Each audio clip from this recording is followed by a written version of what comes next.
They laughed when I walked into that courtroom, not out loud. They were too polished for that. But I saw it. Diane, my own daughter, sitting at the plaintiff's table in her black Chanel suit, her lips pressing together in that particular way she had when she was trying not to smile. Brandon beside her, nudging his attorney with one elbow, leaning over to whisper something. The attorney, Paul Donovan, 62 years old, 24 years in elder law, winner of 80% of his competency cases, glanced at me and looked away just as quickly, the way people look away from something they don't consider worth their attention. I shuffled in with my old brown handbag and my sensible shoes. My navy dress was the one I'd worn to George's company Christmas parties back in the 90s. My silver hair was pinned back neatly, the way I'd worn it every Sunday to church for 30 years. I looked exactly like what they expected me to be. A confused old woman who had no business being in a courtroom. The bailiff, a broad-shouldered young man named Tom Reardon, held the gate open for me with a kind expression, the kind people reserve for the elderly and the lost. I thanked him quietly and made my way to the defendant's table. Sat down alone. No attorney beside me.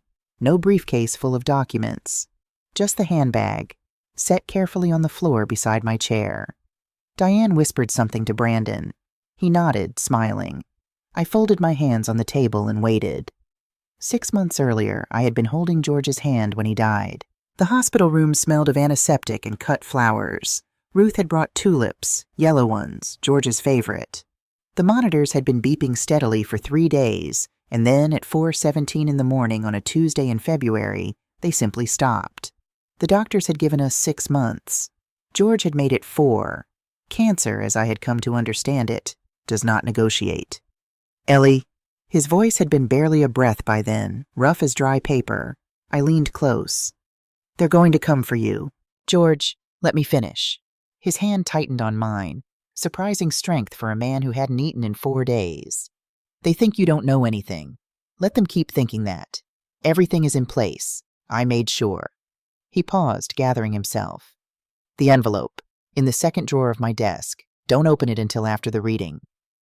You're being dramatic, I told him, because that was how we talked to each other after 41 years of marriage. Honestly, without cushioning, he almost smiled. Promise me, Ellie. I promise. He died 40 minutes later, and I sat beside him until the sun came up over the Boston skyline, watching the light change from gray to pink to gold, thinking about 41 years of morning coffee and quiet arguments, and Sunday crossword puzzles, and the specific, irreplaceable weight of someone else's hand in yours.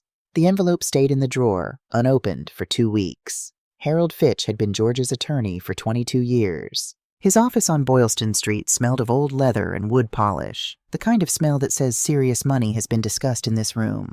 He was a careful, deliberate man who wore bow ties and spoke in complete sentences, and on the afternoon of February 28th, he read George's will in a voice that was professionally devoid of expression. Diane had dressed in full mourning.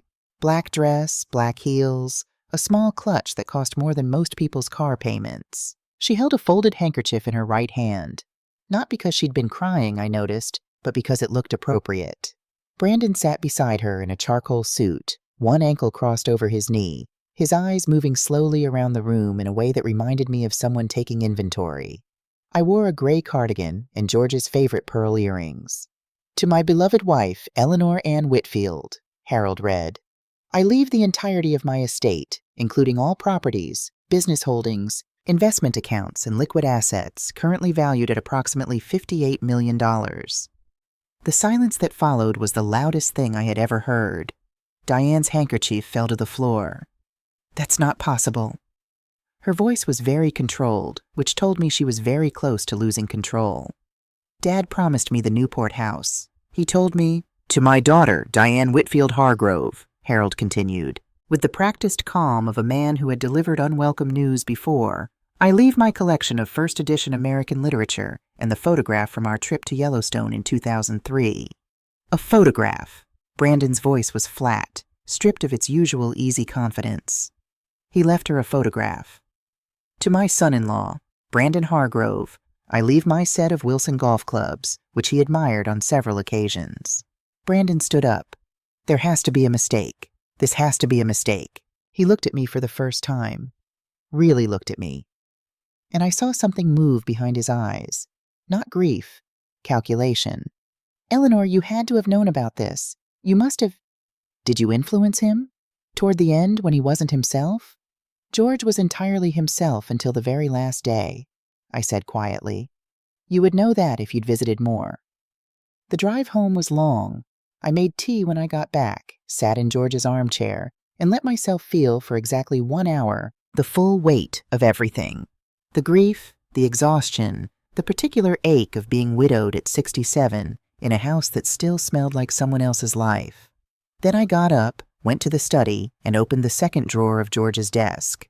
The envelope contained 2 things: a business card, crisp and white, the Honorable Susan M. Calloway, Superior Court Judge, District of Columbia Circuit, a handwritten phone number on the back, and a note in George's handwriting. Small, precise, the way he wrote everything. Ellie, call Susan Calloway. She remembers you. Trust her. And check the second shelf of the law cabinet. I've been keeping it current. I stood in the study for a long time, holding that note. Then I looked at the cabinet in the corner, the tall mahogany one I'd always thought held George's business files. I opened it. 17 years of updated legal journals, current case law annotations, Federal Rules of Evidence, 2024 edition, annotated copies of every significant elder law ruling in Massachusetts and D.C. from the past decade. George had been maintaining my library for 17 years without ever saying a word. I sat down on the floor of that study, right there on the Persian rug he'd bought in Istanbul in 1998, and I cried for the second time since he died. Not from grief this time, from the particular devastating love of being truly, completely known by another person. The lawsuit arrived on a Tuesday, delivered by a young man in a brown uniform who couldn't quite meet my eyes. The paperwork was thorough. Paul Donovan was good at his job. I'd give him that. 4 inches of carefully organized accusations, tabbed and indexed. According to these documents, I was suffering from progressive cognitive decline. I had been manipulated by unknown parties into believing I was the rightful heir to George's estate. I posed a significant risk to myself through irrational financial decision-making. I required immediate court-appointed conservatorship for my own protection. The evidence they'd assembled was, I had to admit, creative. There was the incident documented by Brandon where I had asked our 14-year-old granddaughter, Sophie, to help me set up a new streaming application on my tablet.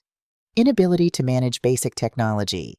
Concerning indicator of cognitive regression. There was the Tuesday last October when I'd gotten turned around driving to Diane's house because of unexpected road construction on Route 9 and arrived 40 minutes late. Disorientation and spatial confusion consistent with early-stage dementia. There was Brandon's sworn affidavit, 3 pages, single-spaced, describing how I had become increasingly paranoid and secretive about financial matters, refusing all reasonable guidance from family members who have only her best interests at heart. I read all of it while my coffee went cold. Then I read it again. My phone rang at 11:15. Diane. Mom. Her voice was soft, careful, the voice she used when she wanted something. I'm so sorry you had to find out this way. We tried to talk to you about this privately, but you just wouldn't. You tried to talk to me about having me declared mentally incompetent? A pause. We tried to talk to you about getting some help, about making sure you're protected. I see. The good news is, once the court puts the right safeguards in place, you won't have to worry about any of those complicated decisions anymore. The investments, the properties, Michael and I can take care of all of it. I watched a cardinal land on the bird feeder outside the kitchen window. George had hung that feeder the spring before he got sick. He'd called cardinals little messengers. And where would I live? I asked. During these arrangements. A brief pause. Rehearsed? I thought. Everything's about this call was rehearsed. Well, the Newport cottage would be perfect for you. It's manageable, comfortable. You wouldn't have to worry about maintaining a big property. Brandon and I would take the main house, of course, since we have more family obligations. Of course they would. Diane, I said, do you genuinely believe I'm mentally incompetent? Mom, it's not about belief. It's about reality. You married Dad when you were 26. You've never had a career. You don't understand finance or legal matters or... Thank you, I said. That's very helpful. I hung up, sat for a while in the quiet kitchen. Then I went back to George's study, opened the mahogany cabinet, and took down the top volume from the second shelf. Federal Rules of Evidence, 2024, annotated. I made a fresh pot of coffee, pulled out a yellow legal pad, and began to write. 3 days before the first court appearance, I drove to Diane and Brandon's house in Wellesley. I hadn't called ahead. I parked in the circular driveway behind Brandon's new Porsche, the one George and I had declined to co-sign a loan for 2 years ago, the one Brandon had financed through other means I'd never asked about, and rang the bell. Diane opened the door in yoga clothes, fresh from the gym, and her surprise was not entirely welcoming. "Mom, I wasn't expecting—" "I know. May I come in?" The living room had been redecorated since George's funeral. New sectional sofa in pale gray linen. A large abstract canvas above the fireplace that I recognized as the kind sold in galleries that primarily cater to people with more money than patience for actual art. Fresh flowers on the coffee table, lilies, their smell heavy in the closed room. All of it purchased, I knew from Harold Fitch's records, in the 18 months before George died, during the period when Diane had been certain of what was coming to her. Brandon was, Diane told me, at the office. Good. I sat down, accepted the coffee she offered out of muscle memory rather than genuine hospitality, and looked at my daughter across the glass coffee table. "Diane, I want to ask you something directly, before this goes any further." She sat with her mug held in both hands, her expression carefully arranged into concern. "Of course, Mom. What if I told you I've been pretending?" A small crease appeared between her brows. "Pretending what?" "Pretending to be confused. Pretending to need help with things I understand perfectly well." I watched her face. "I asked Sophie about the streaming app because I wanted to see how you'd all react. I already knew how to use it. I've had a Netflix account since 2017. The crease deepened. "Mom, that doesn't—" "People tell you things when they think you're not a threat," I said. "They say things in front of you. They make plans. They stop being careful." I set down my coffee cup. "And you learn a great deal." For just a moment, one unguarded second, something flickered in Diane's expression. Not quite fear, something closer to the look a chess player gets when they realize they've been seeing a completely different board than their opponent. Then she shook her head, and the concern came back. "Mom, this is exactly what I mean. This kind of paranoid, conspiratorial thinking. Is that what it is?" I stood, smoothed my skirt. "I suppose we'll find out." I moved toward the front door, paused with my hand on the brass handle. A handle George and I had helped them pick out when they'd bought this house 7 years ago. We'd co-signed that loan too, $214,000 across 7 years in what Diane had always called borrowing, and what I had come to understand was something else entirely. "Diane." I turned back one last time. She was standing in the middle of her expensive living room, coffee mug in both hands, looking at me with an expression I hadn't seen on her face since she was 16 years old and had just realized she'd underestimated a situation. "I love you. I've loved you since the moment you existed. But I need you to understand something. Mom, your father worked for 40 years to build something, and I stood beside him for every single one of those years. Not in the background, not as decoration, but as his partner. In every way that mattered." I held her gaze. "You have made a very serious miscalculation about who you are dealing with." I left before she could answer. Driving home, I felt something I hadn't felt in a very long time. Not the comfortable numbness of grief, not the low-grade anxiety of the past 6 months. Something older, sharper, like a muscle remembering how it used to move. I had a case to prepare. That evening, I sat in George's armchair with the business card in my hand for a long time before I dialed. The number rang twice. "Judge Calloway's chambers." A young woman's voice, professional. "This is Eleanor Whitfield. I'd like to speak with Susan about a matter coming before her court." A pause, longer than a standard hold. Then, "Eleanor Whitfield. As in Eleanor Mackenzie Whitfield?" "Yes. Please hold." I listened to 30 seconds of silence. Then the line clicked, and a voice came through that I hadn't heard in 35 years. A voice that was older now, lower, but with the same precise diction and the same quick energy underneath it. "Ellie, my God," I exhaled. "Hello, Susan. I looked at the docket this afternoon and I saw Hargrove versus Whitfield, and I thought, no, it couldn't be." A pause. Your daughter is suing you. She is. For mental incompetence.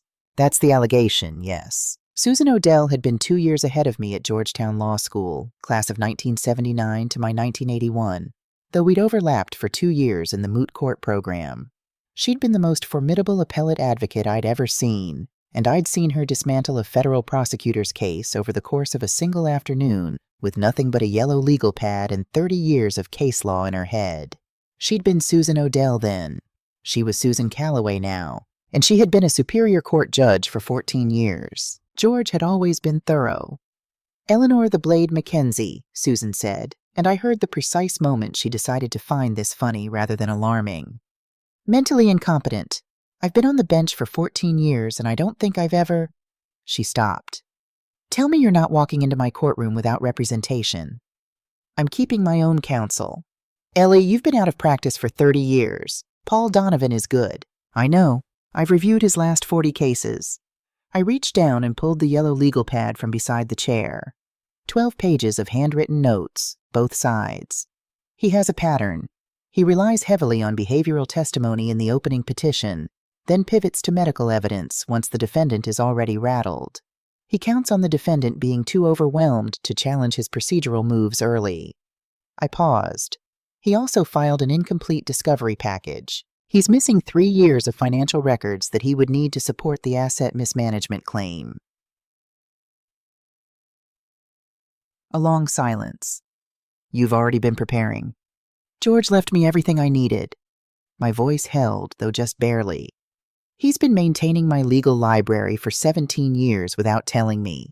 Every update, every new edition, every relevant case annotation.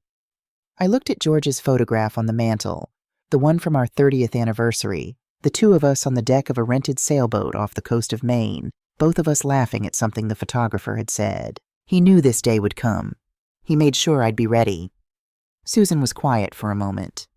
Do you remember what Professor Hartley used to say? First day of evidence? I smiled. Never let them see you coming. Exactly. Another pause. Eleanor, I have to ask you directly. Given our history, given that we know each other, can I ethically hear this case? We were colleagues, not close friends. It's been 35 years, and our past association has no bearing on the evidence. I turned the legal pad to a fresh page. But Susan, I need you to let it play out. Don't tip your hand early. Let Donovan make his full argument before you intervene. You want them to believe they're winning. I need them to believe they're winning, right up until the moment they aren't. Another silence. Then Susan Calloway, Superior Court judge, made a sound that I recognized after 35 years without any difficulty at all. She was laughing. God help Paul Donovan, she said. He has no idea what's about to walk into his courtroom. After we hung up, I sat in the quiet study for a long time. Outside, the last of the winter light was fading over the backyard, and the bird feeder cast a long shadow across the snow. No cardinals tonight. I opened the mahogany cabinet, took out the annotated copy of Massachusetts Elder Law Practice, 2023 edition, set it on the desk beside the yellow legal pad. Then I reached to the very back of the bottom shelf, behind the journals, behind the case files, and found what George had placed there last, sometime in his final months, a small digital recorder, compact and modern, still in its original packaging, and beneath it, a folded note, the living room corner, left of the fireplace. The acoustics are good there. Just in case, Ellie, just in case. I held the recorder in both hands and thought about 41 years of a man who had loved me so completely, so practically, so quietly. A man who had never once doubted what I was capable of, even when I had spent 30 years pretending otherwise. Okay, George, I said to the empty room. Let's go to court. I set the recorder on the desk, opened my legal pad to a fresh page. At the top, I wrote 3 words. Defense strategy, complete. And I began. Ruth Langley was standing at my front gate at 7:15 in the morning, holding a covered dish and wearing the expression of someone attending a funeral. Ellie, I made you a casserole. Ruth, the hearing is at 9 o'clock, not my burial. You're going into a courtroom alone against 2 lawyers and your own daughter. She thrust the dish at me. You need casserole. I took it, set it inside, and came back to find her still at the gate, wringing her hands in a way that reminded me of a character in a Victorian novel awaiting bad news.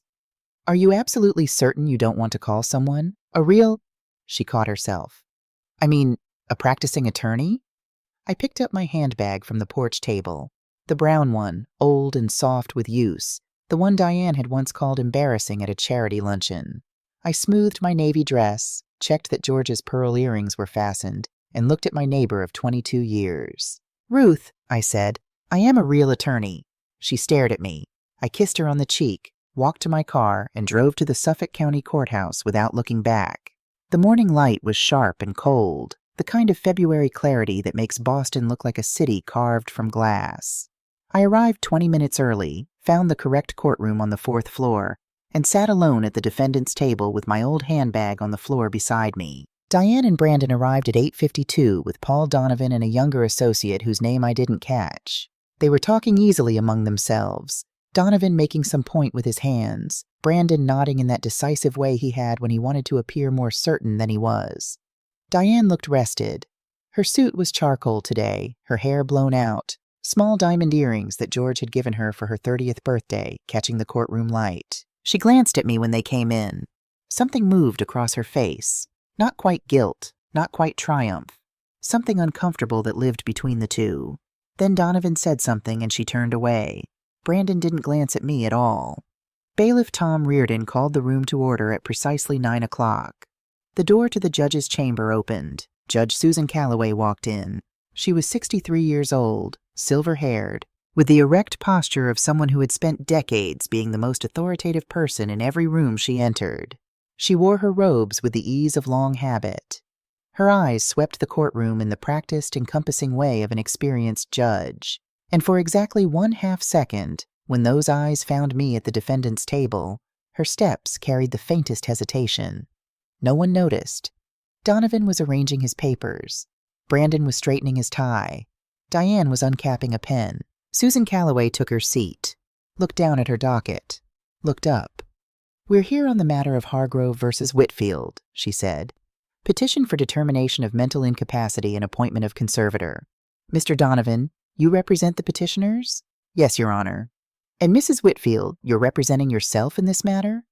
I stood slowly, let my hand rest on the table as though I needed the support. "Yes, Your Honor, I couldn't afford an attorney." At the plaintiff's table, Brandon leaned toward Donovan and said something behind his hand. Donovan's expression remained professionally neutral, but his eyes carried the particular quality of a man who has just been told that this will be easier than expected. Paul Donovan was good. I had studied 40 of his cases, and I knew exactly how good he was, which made it almost comfortable in a strange way to watch him work. He built his opening argument the way a skilled carpenter builds a cabinet, methodically, solidly, one piece fitting into the next with practiced precision. He painted me in careful strokes. A woman of limited education who had never worked outside the home. A devoted wife whose entire understanding of the world had been filtered through her husband's management of it. A grieving widow, vulnerable and disoriented, who had somehow, through means the petition would make clear, come to possess an inheritance wildly disproportionate to her capacity to manage it. "The petitioners are not here out of malice," Donovan told the court, his voice carrying the measured gravity of a man speaking difficult truths. "They are here out of love, out of legitimate concern for a woman who, by her own family's testimony, has demonstrated a consistent and troubling pattern of confusion, dependency, and inability to comprehend even basic financial matters." He cited the Netflix incident, the wrong turn on Route 9, Brandon's affidavit about my paranoid secretiveness. I sat with my hands folded and let him finish. "The petitioners request an immediate competency evaluation and temporary conservatorship," Donovan concluded, "to protect Mrs. Whitfield's assets from further mismanagement and to ensure her safety and well-being going forward." Judge Calloway looked at me. "Mrs. Whitfield, you may respond." I stood, slowly, both hands on the table, let the silence settle for exactly 3 seconds. "Mr. Donovan," I said, "you've alleged that my husband's will was the product of manipulation by unknown parties. The will was witnessed by 3 individuals and notarized by Harold Fitch, who has been a licensed notary in the Commonwealth of Massachusetts for 28 years. I paused. "Are you alleging that Mr. Fitch and the 3 witnesses were also manipulated?" Donovan's expression didn't change, but something behind his eyes did. Your Honor, the petitioners don't allege specific misconduct by the notary. The manipulation, then by whom? I asked pleasantly. You keep referencing these unknown parties. In 4 inches of legal filings, you haven't named a single one. Your Honor, Donovan turned to the bench. Mrs. Whitfield clearly lacks the legal background to understand the Massachusetts General Law. Chapter 190B, I said, requires clear and convincing evidence of incapacity, not behavioral anecdotes, not family testimony from individuals who stand to inherit, not a sworn affidavit from a son-in-law who has borrowed $214,000 from the alleged incompetent over the past 7 years. The courtroom went very quiet. Donovan stared at me. Brandon had gone still. Diane was looking at me with an expression I hadn't seen on her face in 30 years. The expression of a child who has just discovered that the adult in the room knows considerably more than they let on. Your Honor, Donovan said, and his voice had lost some of its easy authority. Mrs. Whitfield is clearly being coached by someone. No layperson could— By whom, Mr. Donovan? Judge Calloway's voice was perfectly level. She's representing herself. I straightened my shoulders. It was a small movement, barely perceptible, but something in it changed the quality of the air in the room. 30 years of careful performance, the soft voice, the uncertain hands, the navigating by instinct posture of a woman who needed help finding her way, fell away like a coat I'd been wearing too long. Your Honor, I said, I'd like to present my credentials to the court. I opened my handbag. Reached past the reading glasses and the folded handkerchief and the small bottle of hand lotion, took out a card, set it on the clerk's table. Eleanor Ann Mackenzie Whitfield, member of the District of Columbia Bar Association since 1981, license number 612847. I looked up. Current and active. The silence had a different quality now. Tom Reardon, the bailiff, blinked. The court reporter's fingers stopped moving on her keyboard. At the plaintiff's table, Brandon's mouth opened and then closed without producing any sound, and Donovan was looking at the card on the clerk's table with the specific expression of a man watching a ship he is aboard begin to sink. Diane had gone perfectly still. Her pen was still in her hand, uncapped, but she had stopped writing. She was staring at me, not with calculation now, not with the careful management of expression she'd been wearing all morning, but with something raw and unguarded that I recognized, despite everything, as her real face. I practiced criminal defense law for 17 years, I continued. At Mackenzie & Associates in Washington, D.C., I specialized in complex fraud, financial crime, and estate disputes. I maintained an undefeated case record across those 17 years. I paused. I retired voluntarily in 1988 to raise my daughter, the same daughter who is currently suing me for mental incompetence. Judge Calloway examined my credentials with an expression of careful neutrality.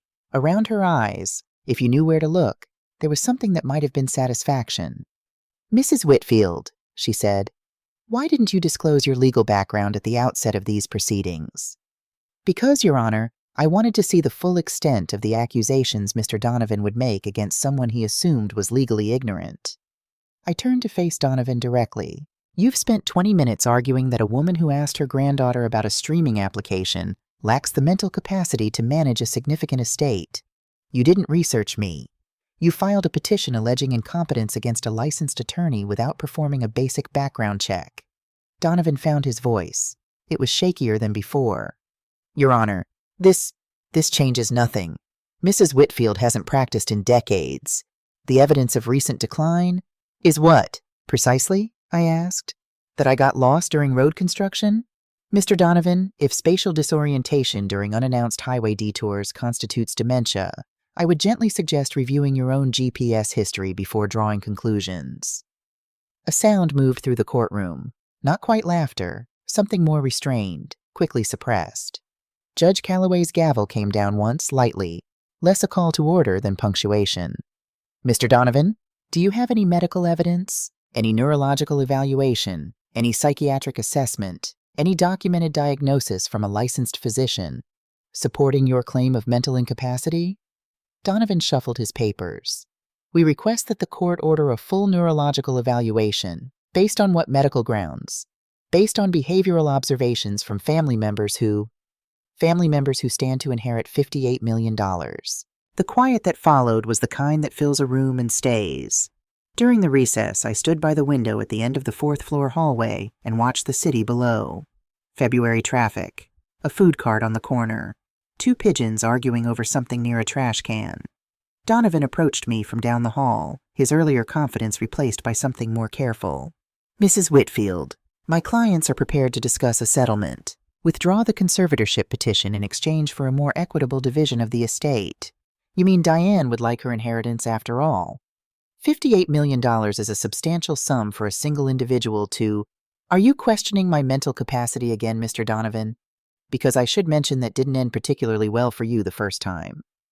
He left. I watched through the glass doors as he rejoined Diane and Brandon. Brandon was on his phone, pacing, his free hand moving with sharp, cutting gestures.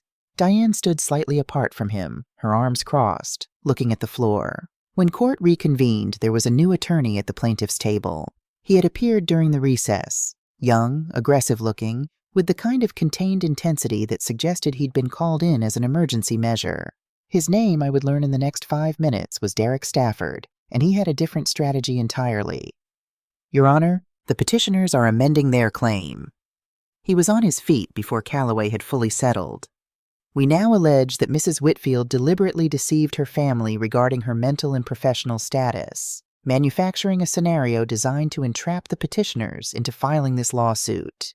This pattern of calculated deception is itself evidence of a dangerous psychological disconnect. It was, I had to admit, clever. Instead of she's too incompetent to manage her affairs, which I had just demolished, they had pivoted to she's too manipulative to be trusted with her affairs. Same destination, different road. "Your Honor," I said, rising, "may I respond?" "Proceed." "Mr. Stafford is arguing simultaneously that I am mentally unfit to manage my own affairs and mentally sophisticated enough to orchestrate a complex multi-month legal entrapment of 2 adults and their attorney." I let that sit for a moment. "I'd ask the court to note that these positions are mutually exclusive. If I am incompetent, I cannot have planned this. If I planned this, I am manifestly competent. Mr. Stafford cannot have it both ways." Judge Calloway's expression remained neutral. "Mr. Stafford?" Stafford was ready for this. "The manipulation itself, Your Honor, demonstrates a pathological relationship with reality that—" "Or intelligence," Judge Calloway said quietly. She said it almost to herself, as though thinking aloud, and I saw Stafford's jaw tighten. "Your Honor," I said, "I have additional evidence I'd like to present." I reached into my handbag and removed the manila folder I had spent 3 weeks assembling. Harold Fitch had been quietly helpful once I explained what I needed. "These are financial records documenting every transaction between my late husband, myself, and the petitioners over the past 7 years. Loan agreements, transfer records, and bank statements." I set the folder on the clerk's table. $214,000, lent across 17 separate transactions. None of it repaid. Not $1.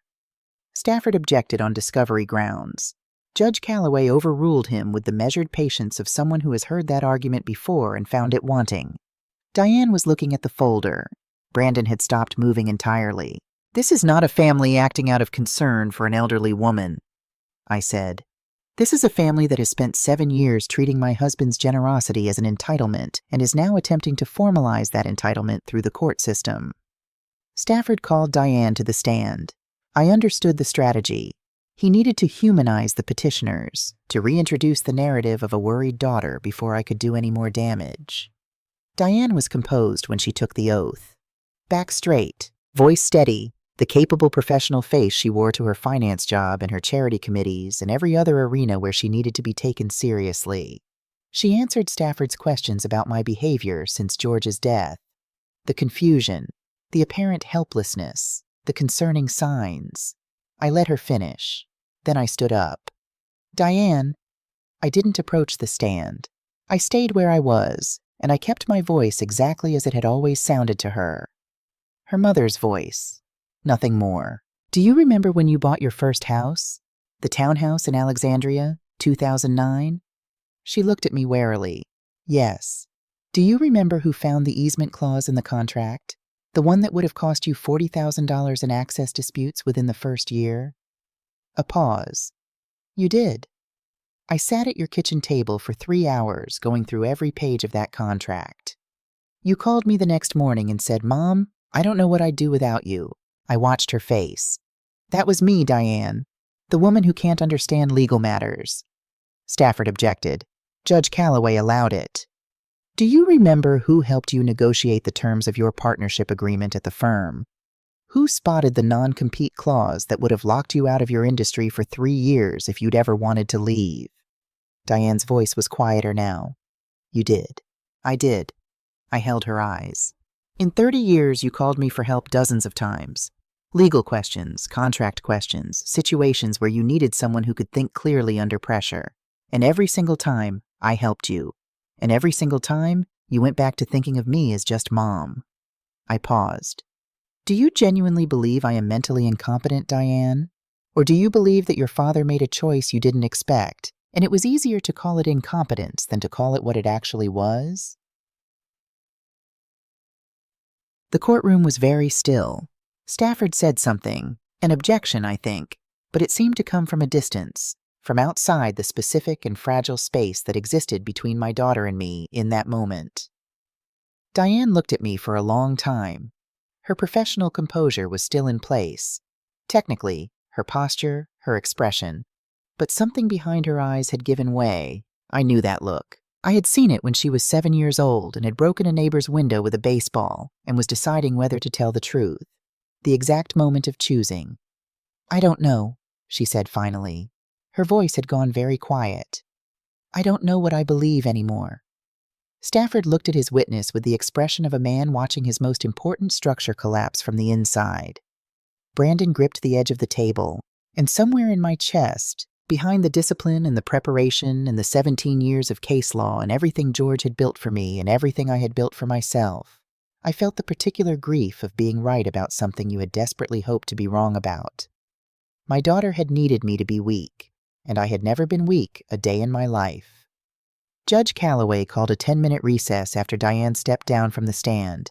I sat alone at the defendant's table and did not look at my daughter. I heard Brandon's voice behind me, low, urgent, stripped of its usual smoothness, and I heard Diane respond in something barely above a whisper, and I did not turn around. I looked at my yellow legal pad, at the notes I had made in George's study over 6 weeks of quiet evenings, building this case the way I had built every case before it. Methodically, patiently, 1 brick at a time. At the bottom of the last page, underlined twice, were 2 words, final evidence. When court reconvened, I waited until Stafford had finished his redirect, a brief, somewhat desperate attempt to rehabilitate Diane's testimony that succeeded primarily in reminding the courtroom of how badly it had gone the first time. Then I stood. Your Honor, I have one final piece of evidence I'd like to present. Stafford looked at me with the wariness of a man who has already been surprised twice and does not intend to be surprised a third time. Your Honor, any additional evidence at this stage, Mrs. Whitfield, Judge Calloway said, proceed. I reached into my handbag. The recorder was small. George had chosen well, as he always did. Compact, modern, the kind of device that looked like nothing in particular. I set it on the edge of the clerk's table and looked at Stafford.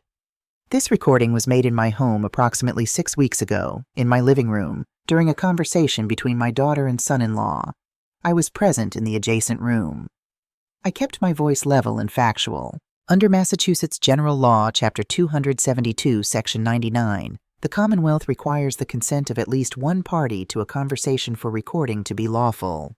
As the homeowner present on the premises, I am that party. The recording is admissible. Stafford was on his feet. Your Honor, chain of custody, provenance. The device has not left my possession since the recording was made, I said. I can provide the original unedited file with full metadata intact, including timestamp and location data consistent with my home address. Judge Calloway looked at Stafford. I'll allow it. Mr. Stafford, you'll have the opportunity to challenge authenticity if you choose to do so after we've heard the content. Stafford sat down. His jaw was working. I pressed play. The recording had the slight ambient quality of a room, the faint hum of a refrigerator from the kitchen, the distant sound of a car passing outside. And then Brandon's voice. Unmistakable, with the particular confident energy he used when he believed he was only being heard by people who agreed with him. Stop overthinking it, Diane. The whole point is that it's airtight. Donovan's done this 40 times. Once the old woman is declared incompetent, we get the conservatorship. That's $58 million. We've been waiting 7 years for this. Don't go soft on me now. A pause. Diane's voice quieter, less certain. Brandon, she's my mother. She's an obstacle, and she's almost gone anyway. Another few years, maybe less. We just have to get through this part. The courtroom had the quality of a room from which all the air has been removed. I stopped the recording.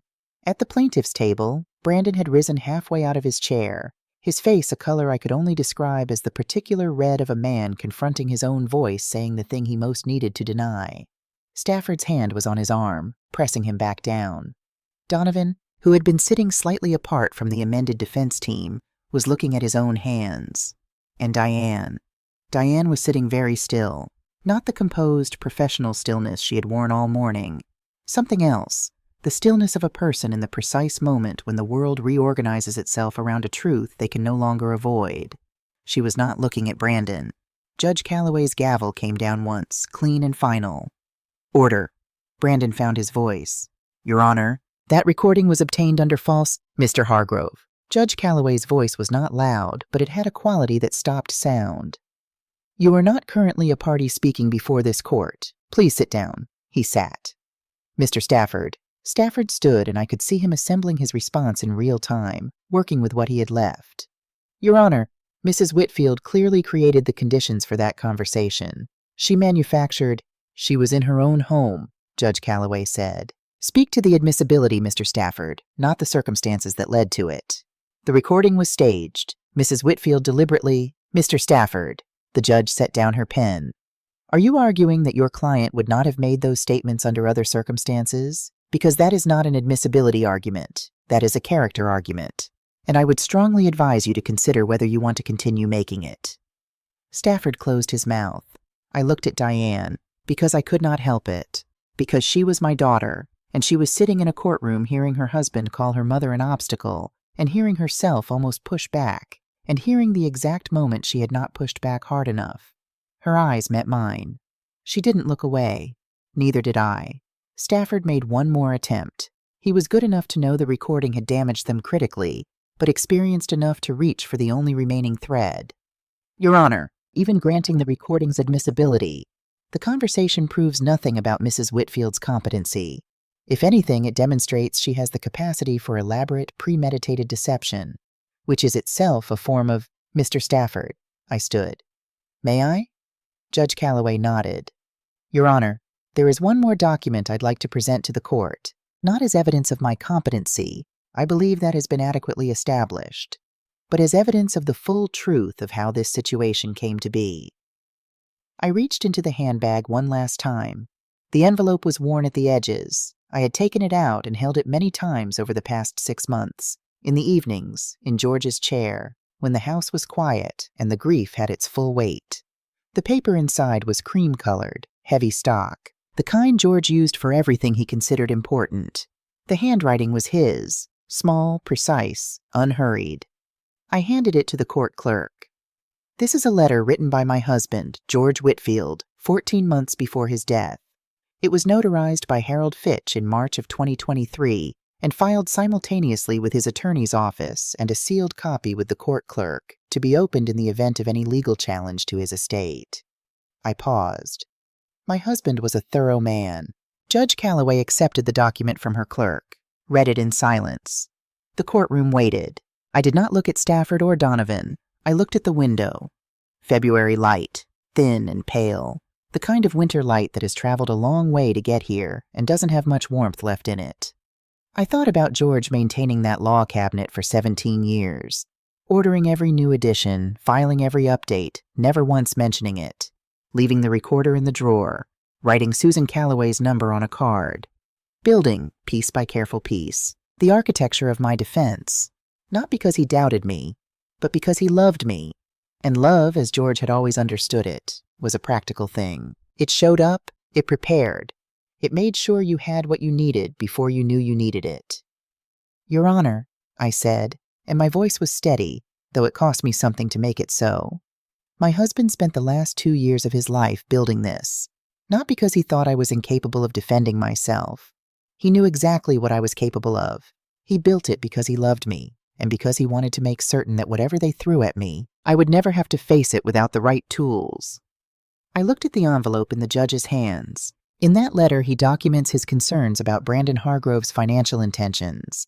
Specifically, he anticipated the conservatorship strategy with what I think you'll find is remarkable precision. He also documents the loans made to Diane and Brandon, the pattern of financial dependency, and his reasons for leaving his estate as he did. I paused. He wrote it 14 months before he died, when he was still healthy enough to be precise. He filed it with Harold Fitch and asked him to hold it. He told Harold, "If they go after Ellie, she'll need this." Judge Calloway finished reading, set the letter down. She was quiet for a moment. In that quiet, I heard the court reporter's keyboard, the faint sound of traffic outside, Tom Reardon shifting his weight near the door. Then she looked up, and in her eyes, careful, professional, controlled, I saw 35 years of knowing each other in the only way two people at law school truly know each other, watching each other think. "Mr. Stafford," she said, "do you have anything further?" Stafford looked at his notes, looked at Brandon, who was staring at the table, looked at Donovan, who gave the small, almost imperceptible shake of his head that means we're done. "No, Your Honor." "Mr. Donovan?" "No, Your Honor." Judge Susan Calloway set down her pen and looked at the room. It was the look I remembered from Georgetown, from moot court sessions where she had already decided and was simply organizing the precision with which she would say it. The look of someone who takes language seriously enough to choose each word on purpose. This court has reviewed all evidence presented today, including the petitioner's original filings, the financial records introduced by Mrs. Whitfield, the audio recording made on the petitioner's behalf, a pause, brief and pointed, and the notarized letter of Mr. George Whitfield, filed with this court's clerk office in March of 2023 in anticipation of exactly this proceeding. She looked at Brandon and Diane. The petition for determination of mental incapacity is denied. There is no credible evidence, medical, behavioral, or otherwise, that Mrs. Eleanor Whitfield lacks the capacity to manage her own affairs. The evidence presented suggests rather that she is one of the more capable individuals to appear before this court in recent memory. Brandon shifted in his seat. Furthermore, Judge Calloway's voice did not change in volume, but it carried a different quality now, the quality of something with weight behind it. This court finds that this petition was filed not out of genuine concern for Mrs. Whitfield's welfare, but as a mechanism to gain control of assets the petitioners believed they were entitled to. The recording entered into evidence today is particularly instructive in this regard. She looked directly at Brandon. "Mr. Hargrove, I've just listened to you describe your mother-in-law as an obstacle and state that you have been waiting 7 years for an opportunity to access her estate. I want you to understand clearly that this court has heard that recording and that I am referring it, along with the relevant financial records, to the District Attorney's Office for review under Massachusetts Elder Financial Abuse Statutes." The silence was absolute. Brandon's face had gone through several colors and arrived at something gray and fixed. The petition is dismissed in its entirety. The gavel came down. Court is adjourned.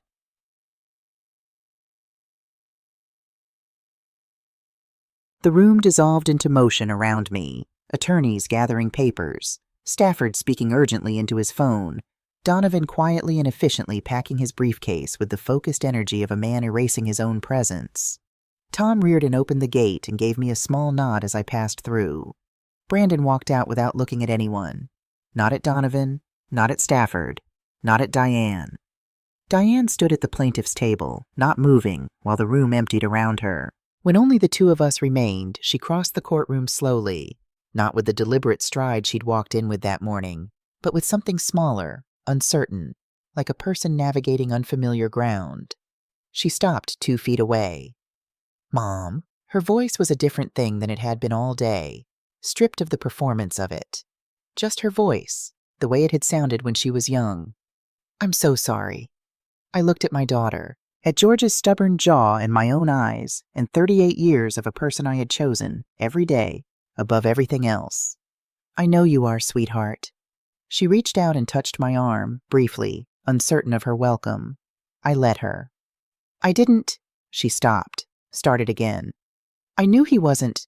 I knew Brandon was. But I kept telling myself it was also about you, that we were also worried about you. Part of you was, I said. I know that. Is that enough? I looked at her for a long time. Not yet, I said, but it's a place to start. She called that night at 9 o'clock. I was in George's armchair with a cup of tea going cold on the side table and a book open in my lap that I hadn't been reading. Mom, her voice was quieter than it had been even in the courtroom, younger. He's gone. I asked him to leave tonight. I closed the book. I heard him, she said. On that recording, I knew what he was. I think I've known for a long time, but hearing it in that room, in front of everyone, hearing him say she's almost gone anyway. She stopped. He was talking about my mother. Yes. Why didn't you tell me about being a lawyer? About all of it. A pause. All those years. I looked at George's photograph on the mantel, the sailboat, the Maine coast, both of us laughing. Because the day you were born, you were more important than any of it. I chose you, Diane, every single morning for 38 years. That wasn't a sacrifice. It was just the choice I wanted to make. I paused. But somewhere along the way, I let choosing you mean making myself smaller. I let you and everyone else believe that small was all I was. And that is something I should have fixed a long time ago. That's on me, too. A long silence. I borrowed all that money, Diane said. I kept telling myself it was different from what Brandon was planning. That Dad didn't mind. Your father minded, I said gently. He loved you too much to tell you. And I loved you too much to tell you. And neither of us did you any favors. She cried then, not the careful, deployed grief she had carried into the courtroom, but something real and messy and long overdue. I sat with the phone pressed to my ear and let her. When it quieted, I said, I love you, Diane. That is not a complicated thing. It has never been a complicated thing. Can we fix it? I think so, I said. But it has to be built differently than before, on honest ground this time, with you knowing who I actually am. I'd like that, she said. I think I'd really like that. After we hung up, I sat for a while in the dark and the quiet. The bird feeder was invisible outside the window, lost in the February night, but I knew it was there.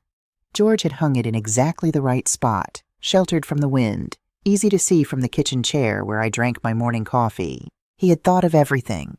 I know, I thought. I know you did. 6 months later, I sold the house. It wasn't a sad decision. Or rather, it was the kind of sad that sits alongside something else, something lighter, the way late afternoon light is both fading and beautiful at the same time. George was in that house, but George was also in the law cabinet I had shipped to the cottage, and in the annotated case files I still couldn't bring myself to donate, and in the particular way I held my coffee cup with both hands on cold mornings, which was something he had always done, and which I had apparently been doing for so long it had become mine, too. The cottage was in Rockport, 40 miles north of Boston, on a rocky piece of coast where the Atlantic came in hard in November and quieted to something almost gentle in June. It was smaller than anything I had lived in since graduate school. I loved it immediately. Ruth Langley drove up the first weekend to inspect it, walking through every room with her arms crossed and her expression professional, as though she were a building inspector rather than a retired schoolteacher who had been my neighbor for 22 years. It's very small, Ellie. It's exactly the right size. The kitchen is sufficient. She sat down at the kitchen table and looked out at the water and was quiet for a moment. What happens now? I poured coffee. The good kind. The kind I'd been buying for years without ever quite letting myself consider a permanent indulgence, and sat across from her. I donated half of George's estate to the Georgetown Elder Justice Clinic, I said. It funds pro bono legal representation for elderly people facing exactly what I faced. Competency challenges, conservatorship petitions, financial abuse cases. I looked out at the water. Cases brought by people who don't have 17 years of law practice and a dead husband who spent 2 years building their defense. Ruth was quiet for a moment. And the other half? I wrapped both hands around my coffee cup. A comfortable retirement, I said, and possibly a book. Ruth looked at me. A book. About elder financial abuse law, accessible to non-lawyers, written for the people who need it. I paused. George always said I explained things clearly. Ruth's expression did something complicated, and then she laughed. A real laugh, sudden and warm, and reached across the table and covered my hand with hers. George, she said, was absolutely right. Diane calls on Sundays now. We are building something new. Not the old thing repaired, not a patched version of what we had before, but something different, constructed on a foundation of honesty, which is harder than the old foundation, but considerably more sound. We talk about real things. She tells me about the divorce proceedings, about the DA's investigation, about the slow, difficult work of understanding how she got to a courtroom trying to take her mother's life apart. I tell her about the book, about the clinic, about the morning walks along the rocky coast where the water comes in cold and clear and entirely without pretense. Last Sunday, she asked me something she had never asked before. Mom, what was it like, being a lawyer, before? I thought about it for a moment. About the yellow legal pads and the case files and the feeling of walking into a courtroom with everything prepared and knowing, in the particular way you know things after years of practice, exactly what was coming. It felt like thinking as fast as I could, I said, and finding out I was fast enough. A pause. You still are, Diane said. I looked out at the Atlantic, gray and vast and going all the way to the horizon. I know, I said. I finally know. Brandon Hargrove is currently under investigation by the Suffolk County District Attorney's Office. Derek Stafford declined further comment. Paul Donovan has not, to my knowledge, failed to research a defendant since. And me? I wake up every morning in a cottage by the ocean and drink good coffee and watch the water and work on a book that I think might help some people and read case law out of habit and wait for Sunday. They thought they were hunting a rabbit. They cornered a wolf. And the wolf, after 30 years of choosing to be something quieter, something softer, something that asked for help with streaming applications and got lost in road construction and kept her law license current in a drawer where no one thought to look, the wolf finally came home.